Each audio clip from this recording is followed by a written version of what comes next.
Ahora tendremos la intervención de la maestra María del Carmen Carrillo Alonso. Tiene un currículum bastante extenso que también por aras del tiempo vamos a resumir un tanto. Ella es abogada por la Facultad de Jurisprudencia de la Universidad de Yucatán. Además ha cursado una gran variedad de diplomados, una especialidad en gestión de tecnología y tiene un doble grado de maestría en administración de organizaciones educativas, tanto por la Universidad Autónoma de Yucatán como por una universidad francesa de la que omito el nombre porque no sé francés, entonces para no meter la pata. Además tiene una extensa experiencia profesional, tanto en la Defensoría Social del Estado, en diversos tribunales también del Estado y como parte de la Universidad Autónoma de Yucatán.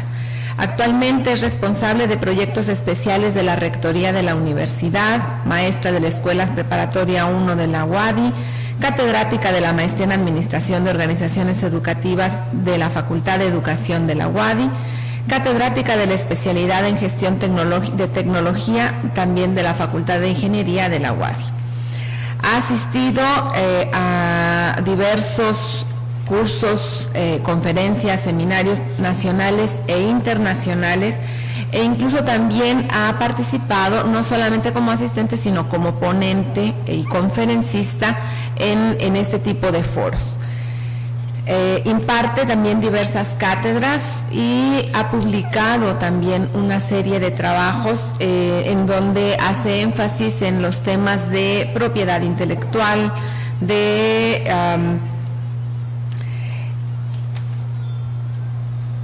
acreditación, certificación de la experiencia laboral, normatividad y transparencia. Entonces yo creo que va a ser muy interesante escucharle hablar sobre bibliotecas y derechos de autor, confrontación o equilibrio.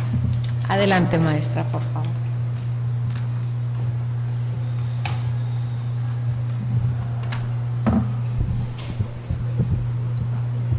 Sí. Muy buenos días. En primer lugar, quiero agradecer la invitación del maestro Alberto Arellano para estar aquí con ustedes. Gracias, Alberto, es un gusto. Y también quiero felicitarlos a todos por esos 19 años de celebrar esta reunión.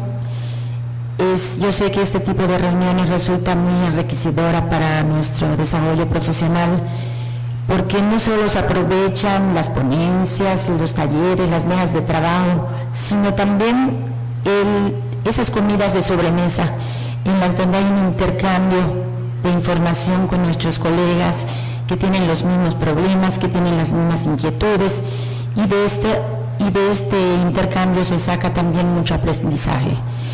Felicidades y que sigan otros 19 años más con esto. Mi tema va a ser un poquito diferente a lo que han estado oyendo ayer y hoy, pues no trata de legislación, pero está fuertemente relacionado con bibliotecas.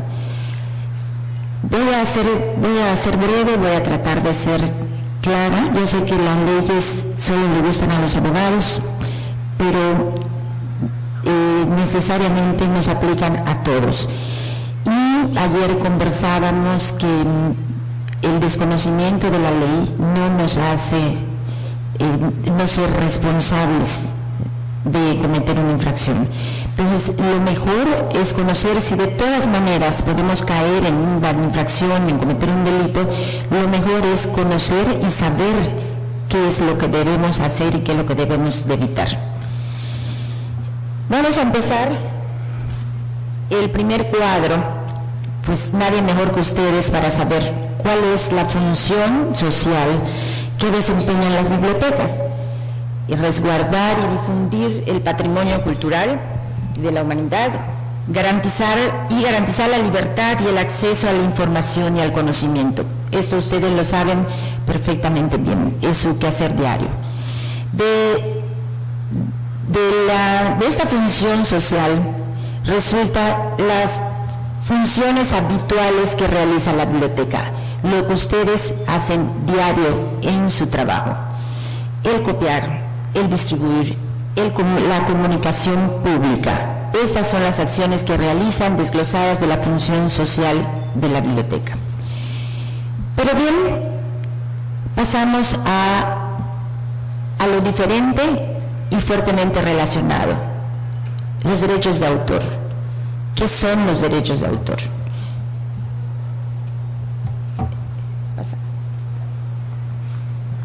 La siguiente, por favor. Aquí. Bueno, la ley define los derechos de autor como el conjunto de normas y principios que regulan los derechos que la ley concede a los autores por la creación de una obra literaria, artística, científica, que esté publicada o no. Esta es la definición, el concepto que da la ley con respecto a los derechos de autor. Quiero decirles también que este derecho no lo otorga la ley lo reconoce. El derecho nace en el momento en que el autor crea su obra. En el momento que un pintor termina de pintar un cuadro, en ese momento esa obra que ha nacido es su obra y los derechos que él tiene sobre esa, y nacen los derechos que él tiene sobre esa obra. En el momento que un escritor termina un libro, hace un libro, en esos momentos nacen los derechos que él tiene sobre ese libro. La ley únicamente reconoce esos derechos y esto sucede en el momento en el que se registra en el caso de México, ante el Instituto Nacional de los Derechos de Autor, se registra una obra. Este requisito no es para otorgar el derecho al titular o al autor, sino para reconocer sus derechos y otorgarle protección en caso de algún problema más adelante. La que sigue, por favor. Los derechos de autor se dividen en dos tipos, los derechos morales y los derechos patrimoniales. Los derechos morales son el reconocimiento que tiene el autor sobre su obra.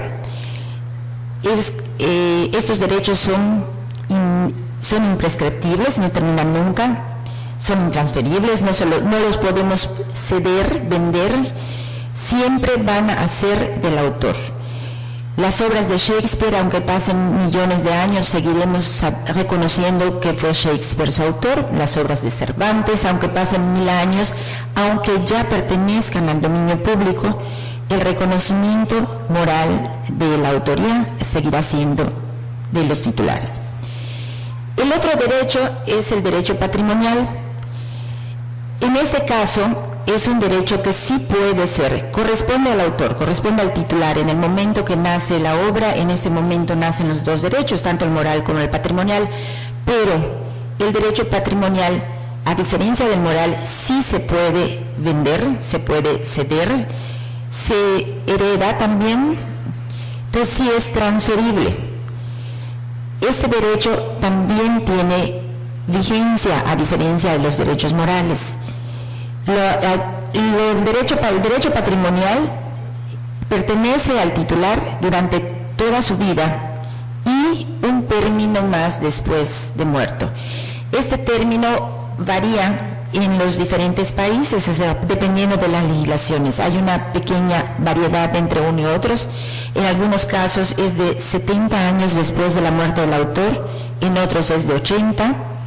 Y en el caso de México, nuestra legislación estipula que los derechos patrimoniales seguirán vigentes desde la muerte del titular 100 años más. Es, creo que, de las legislaciones en las que concede mayor término a esta vigencia. Una vez transcurrido ese término y terminarse los derechos patrimoniales, la vigencia de los términos patrimoniales, la obra entra al dominio público. ¿Qué quiere decir que entra al dominio público? Que ya cualquiera puede hacer uso de ella. Como vimos en la plantilla anterior, vimos que el autor de una obra es el único que tiene facultades para decidir qué hacer con ella. Solo él puede venderla, solo él puede autorizar su uso, solo él puede donar esos derechos patrimoniales. Bueno, cuando esos derechos patrimoniales terminan, ya el titular no puede hacer nada con ellos, ya pertenecen al dominio público y cualquiera puede hacer uso de ellos, siempre reconociendo la autoría. O sea, sin olvidar nunca que los derechos morales son imprescriptibles. La siguiente, por favor. Ya tenemos la función social de las bibliotecas. Por un lado la tenemos, por otra tenemos el concepto de derecho de autor y lo que implica estos derechos. Allá nace esa confrontación que se da muy seguido, según me he enterado, entre las bibliotecas y la legislación.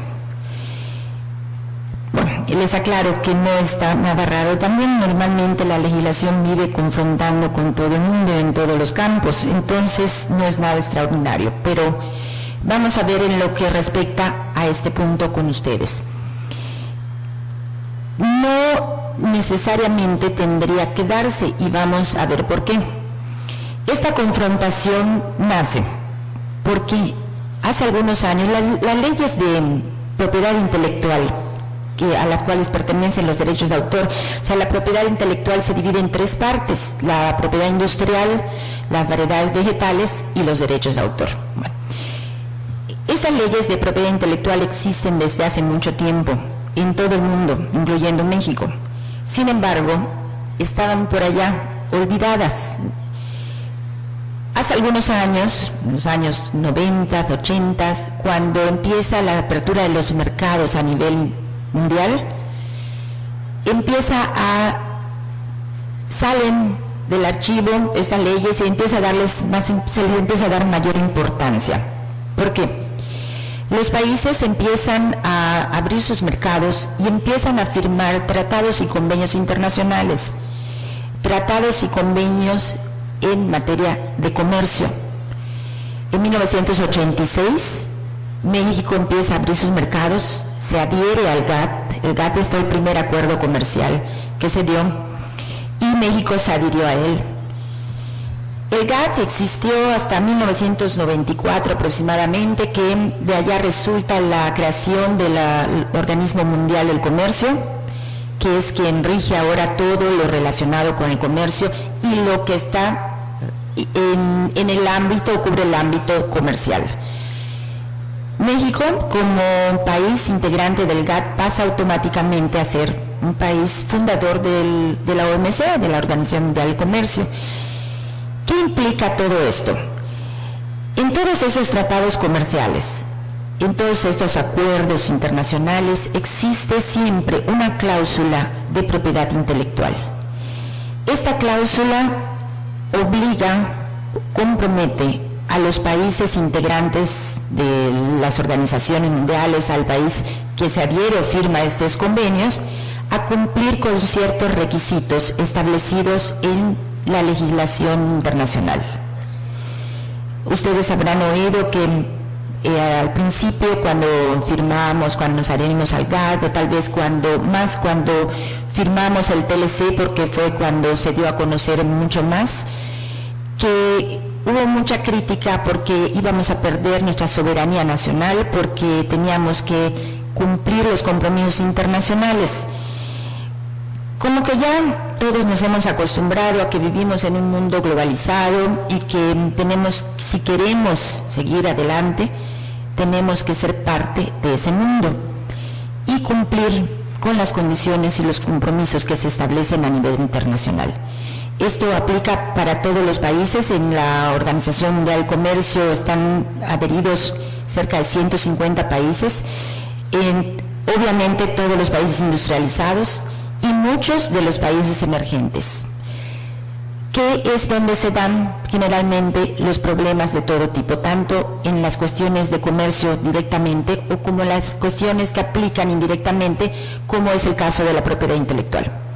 Bueno, pues a raíz de este fortalecimiento de las leyes de propiedad intelectual es cuando se empiezan a dar los problemas mayores, porque no solamente México, como todos los demás países, se vio obligado a fortalecer y modificar su legislación y homologarla a la legislación internacional, sino que también se vio comprometida a hacer cumplir esa legislación. O sea, no solo que exista y nada más, sino que exista y se cumpla. Y existen mecanismos que están pendientes de los países que no están cumpliendo con, o por lo menos que no están haciendo cumplir su legislación. ¿Cuál es esta legislación? El siguiente, por favor. Este es el marco legal de la propiedad, de los derechos de autor, de lo que respecta a esta parte de la propiedad intelectual. Hay un convenio que se llama el Convenio de Berna, en el cual se estipulan todos los requisitos y los lineamientos que se deben de seguir para lograr la protección de los derechos de autor. Este convenio es estrictamente abocado para proteger los derechos de autor. Este convenio, como verán ustedes, se firmó o se creó en 1971, ha tenido muchas modificaciones, pero bueno, desde esta época ya se firmó en Berna precisamente, por de allá su nombre, y es un convenio en el que poco flexible en los aspectos de protección, muy fuerte en los aspectos de protección y poco flexible para otras circunstancias que en un momento dado se podrían dar. Sin embargo, el mundo sigue avanzando, vienen los cambios tecnológicos, viene la globalización cada día mayor, se crea la sociedad del conocimiento, los intereses de la Unión Europea por fortalecer, por promover la sociedad del conocimiento, y esto no puede estar en contra de la difusión, la transmisión de la cultura y del conocimiento, porque precisamente eso es lo que buscan. Sin embargo, aquí viene la confrontación con esas leyes tan estrictas y tan fuertes en derechos de autor. Se crean movimientos a nivel mundial en los que corrientes en las que se empieza a protestar con respecto a esta rígida legislación, de un lado. Por supuesto, también de otro, especialmente en los países industrializados, se habla mucho y se protege mucho la legislación y la fortaleza de esta protección a los derechos de los autores. Después de un tiempo de pláticas, de foros, de entrevistas, de diplomacia y demás, de allá resulta el Tratado de la OMPI para los derechos de autor. Este tratado viene a flexibilizar un poquito lo establecido en el Convenio de Berna, viene a darle un matiz diferente para que no estuviera tan cerrada esa protección de los derechos, afectando tanto al interés público y a la difusión del conocimiento de la cultura, que por otro lado es objetivo de muchos países. Estas dos es el cuadro, es el marco legal internacional de los derechos de autor. ¿Por qué hablo de ello? Porque la ley nacional se modificó cuando México, como les comentaba yo, cuando México firmó estos tratados, cuando se adhirió al GATT, cuando entró a la Organización Mundial del Comercio, y se comprometió a modificar su legislación y a homologarla con lo establecido en el Convenio de Berna. Y la Ley Federal de Derechos de Autor ha tenido muchas modificaciones, la última de ellas en 1997, ya también tiene un tiempo sin ninguna modificación, pero de 1997 para atrás, en los 80s y los 90s, tuvo muchas modificaciones. La primera gran modificación en donde se homologa al convenio, a lo establecido en el Convenio de Berna. Y después pequeñas modificaciones que fueron adaptándose al momento, adaptándose a veces errores, a veces algo que surge después de ya decretada la ley. Sin embargo, la última modificación fue hasta 1997. Bueno, a nosotros nos aplica obviamente directamente la Ley Federal de Derechos de Autor, que es la legislación nacional. Aquí está establecido lo que nosotros tenemos que cumplir. La siguiente, por favor. Vamos a ir comparando la legislación internacional con lo que dice nuestra propia legislación. El Convenio de Berna dice que el autor, el convenio de Berna dice que el autor tiene el derecho exclusivo de autorizar la reproducción de su obra por cualquier procedimiento y bajo cualquier forma. O sea, solo el autor, aquí es claro y aquí es drástico, solo el autor puede o tiene la facultad de autorizar la reproducción. ¿Qué significa autorizar la reproducción? Ya sea a través de una remuneración, de un pago, o bien con solo dar su autorización, o sea, permitir sin que exista una remuneración de por medio. Lo puede hacer el autor. Bueno, el autor o el titular de los derechos patrimoniales, porque recuerden que si el autor cede sus derechos, el titular a quien le cedió sus derechos es quien tiene esta facultad. La siguiente, por favor. El convenio de Berna establece también, fíjense, se reserva a las legislaciones de las partes. Las partes son los países integrantes del convenio de Berna, entre los cuales está México. Se reserva a las partes la facultad de permitir la reproducción de las obras en determinados casos especiales, sin atentar a la explotación normal de la obra, ni causar perjuicio injustificado a los intereses legítimos del autor. Tenemos después, hasta aquí, lo que dice el convenio de Berna, que fue la primera... fue el primer marco, el marco legal aplicable a los derechos de autor. Posteriormente, cuando se firma el Tratado de la OMPI, el tratado establece algunas especificaciones. El tratado aclara algunos puntos relativos a lo que dice el convenio de Berna.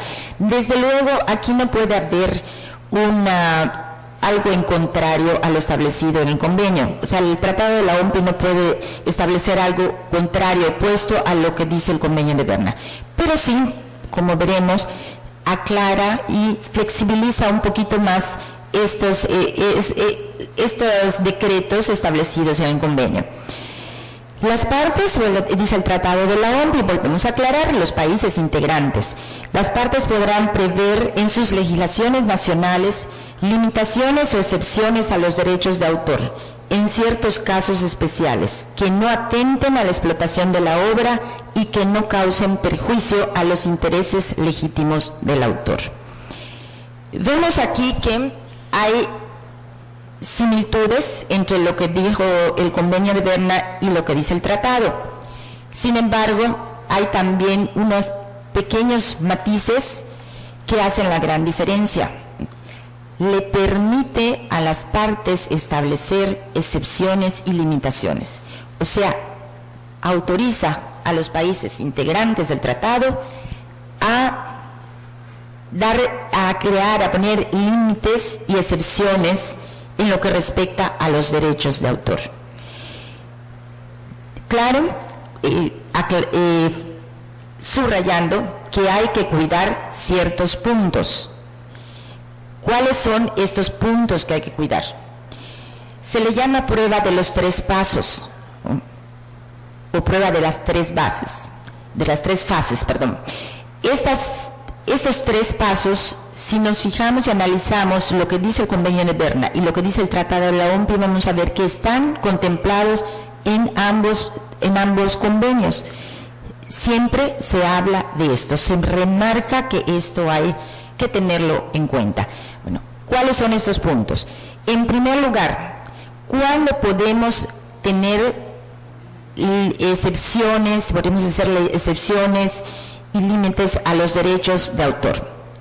En ciertos casos especiales, ¿okay? No aplica para todo, obviamente, porque entonces ya desaparecería la ley, ¿no?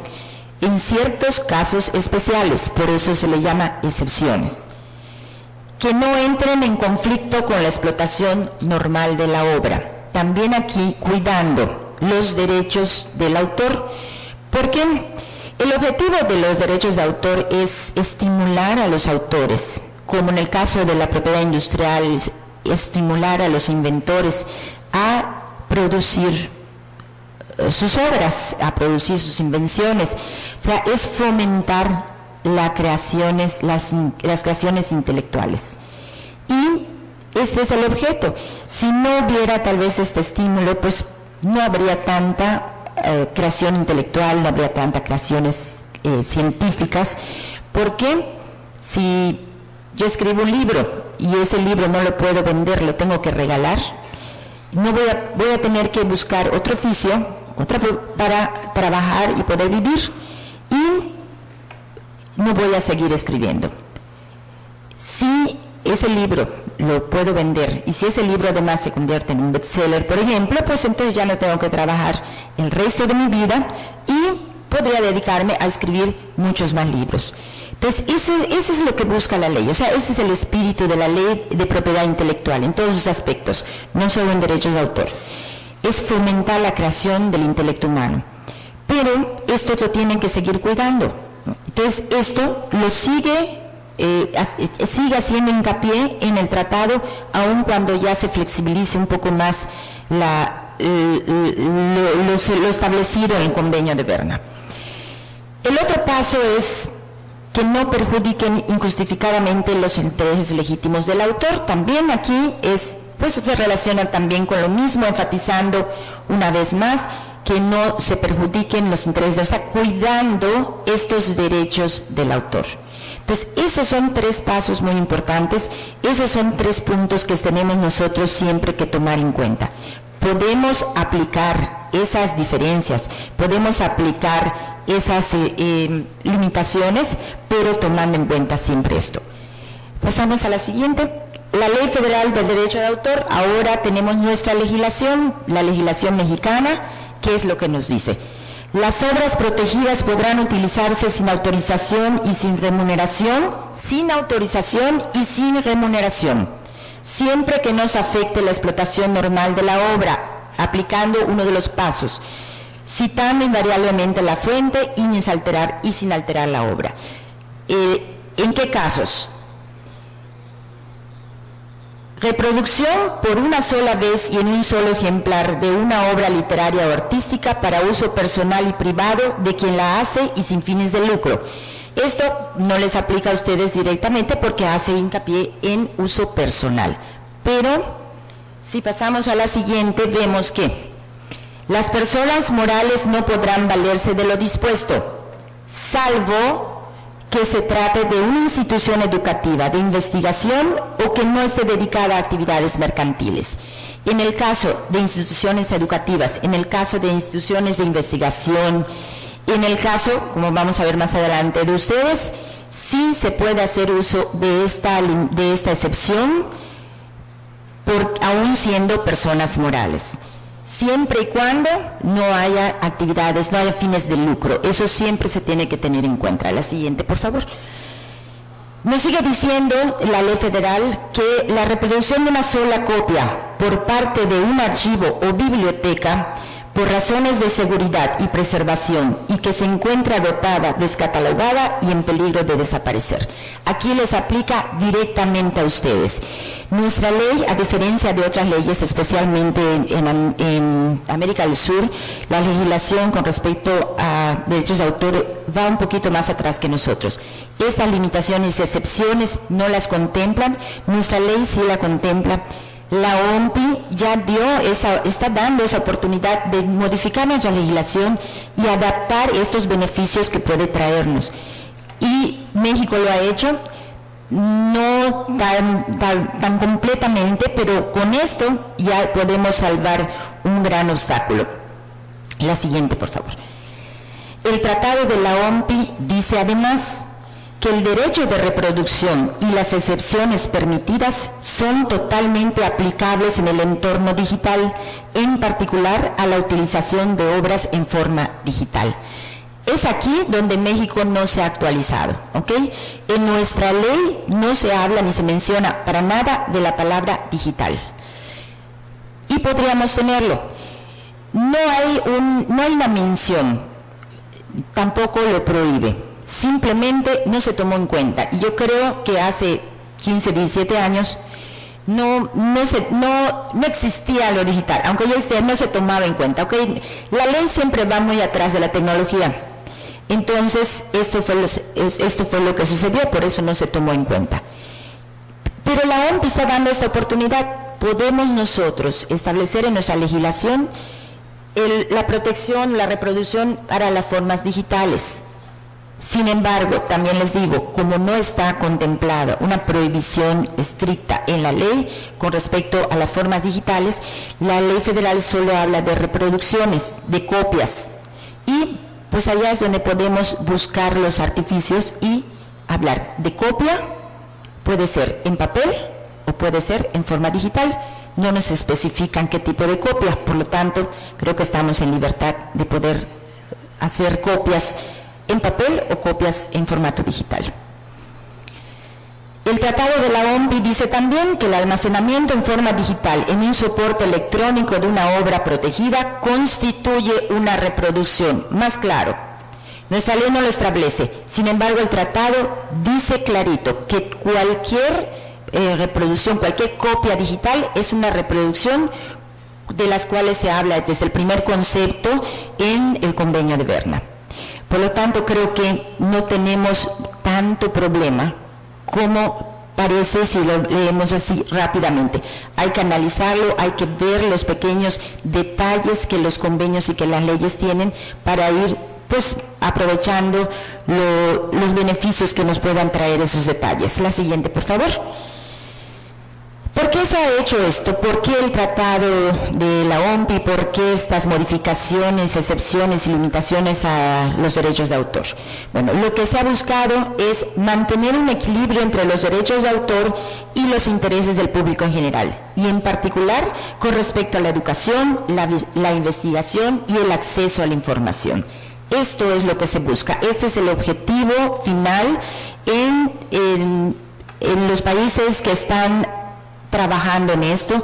Les digo, existen foros, existen algunas comisiones, hay una que se llama directiva, está formada por varios países latinoamericanos y países europeos que están trabajando y buscando cómo otorgar un equilibrio mayor entre los derechos de autor, entre lo que implica los problemas de derechos de autor con respecto a la difusión de la información, a la reproducción y todos estos problemas que surgen después, para que no se afecten ni los intereses de los autores ni el interés social, que es como sería la difusión de la cultura, la difusión de la ciencia, la difusión de la información.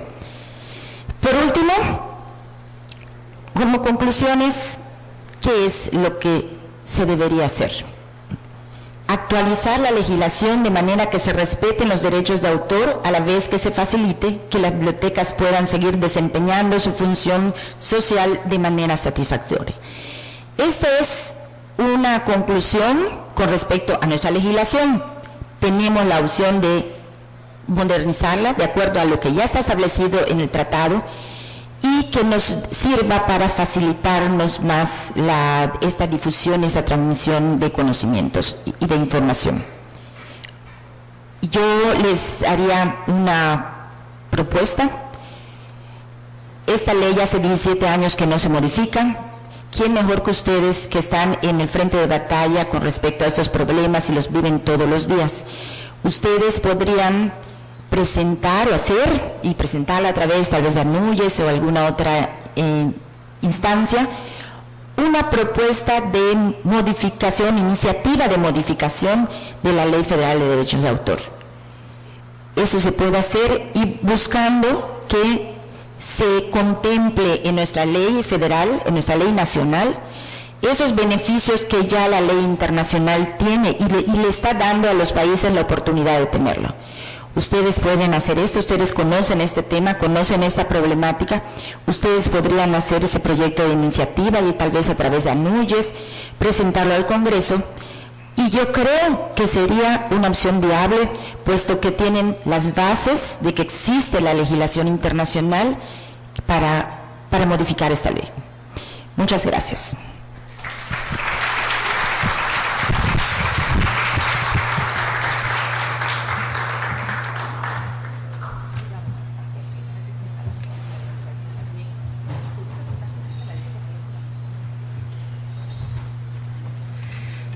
Agradecemos a la maestra María del Carmen Carrillo su presentación.